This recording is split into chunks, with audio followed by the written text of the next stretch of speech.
આજનો કસાઈ નામ આખા વિશ્વમાં છે, કસાઈનો ધંધો કરતો હતો તોય ભગત થઈ ગયો, મહાપુરુષ થઈ ગયા, સંત થઈ ગયા. તમે વિચાર કરો કેમ? અને તમે કહો છો અમે પાપ ના કરીએ. આ ખેતી કરી તો કેટલા જીવડા મરી જાય, ખેતી કરી તો કેટલા પશુ પક્ષીઓની હાનિ થાય.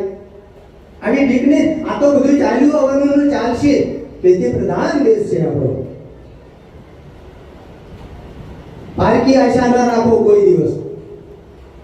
તમારા બાવડાના બોલે કઈ કાર્ય કરો તો સાચું. સંતો પહેલાના સંતો જો દશરથ રાજાને એવું ના કીધું કે તું અહીંયા જંગલમાં આવતો રે મારી પાસે, બૈરા મૂકી દે ત્રણેય. એવું નથી કીધું રામાયણની અંદર કે ત્રણ તારી પત્નીઓ છે ને મૂકીને આવતો રહ્યા, અસાર અસાર છે, સંસાર ખરાબ છે, કઈ જરૂર નથી. આ પણ ના, એને કીધું ખેતીવાડી કર, ઘરે જા તારી પત્ની પાસે અને બાળ ગોપાલ જે થાય એનો તારું કર્તવ્ય નિભાય. જનક રાજા ખેતી કરતા હતા, સાબિતી છે જનક ખેતી કરતા હતા. હળ હાંકતા હાંકતા જે ઘડુલો નીકળ્યો ત્યાંમાંથી સીતાજીનો પ્રાગટ્ય થયું. આ તો બહુ સમાધિ ભાષા છે, એને ખોલવા જો તો બહુ અદ્ભુત વાત છે. કયો ઘડો, કઈ જમીન, કઈ ખેતી, કયો હળ, કયો જનક, અને એની અંદર નીકળેલી કઈ સીતા. આ બધી સમાધિ ભાષાઓ છે.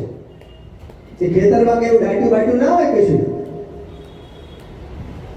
પણ આને સમજવા માટે આંખ જોઈએ. આંખ હોય ને તો જ તમે સમજી શકો, નહીં તો ના સમજી શકો. કે આંખ મારી ઉઘડે ત્યાં રામ લાલા દેખું, ધન્ય મારું જીવન કૃપાએ નીલે. આંખ ઉઘડવી પડે તમારે, ત્યારે તમે વધારી નાખો છો બધામાં. મેળાવડા કરીને કેટલા ખર્ચા કરો છો તમે? હે, કેટલા મેળાવડા કરીને ખર્ચા. અને એક મેળાવડો કરો એટલે તમારે એક મહિનાથીમાં કાર્યક્રમમાં રહેવાનું. એક મેળાવડો કરો એટલે તમારે એક મહિના નોકરીએ નહીં જવાનું, ધંધો નહીં કરવાનો. તમે આ બધું ઊભું કરો છો. ગંગા સતી કીધું કે મંડપ મેળા કરવા નહીં પારવાય, એ છે અધૂરિયાના કામ. અધૂરિયાના કામ છે. આને મંડપ મેળાવડો ના કહેવાય. અને પૂર્ણિમાનું અંદર શીતળ સાયનો અદ્ભુત પ્રકાશ કહેવાય. દર પૂર્ણિમા એક પૂર્ણિમાને આપણે પ્રકાશ કરીએ છીએ એમ.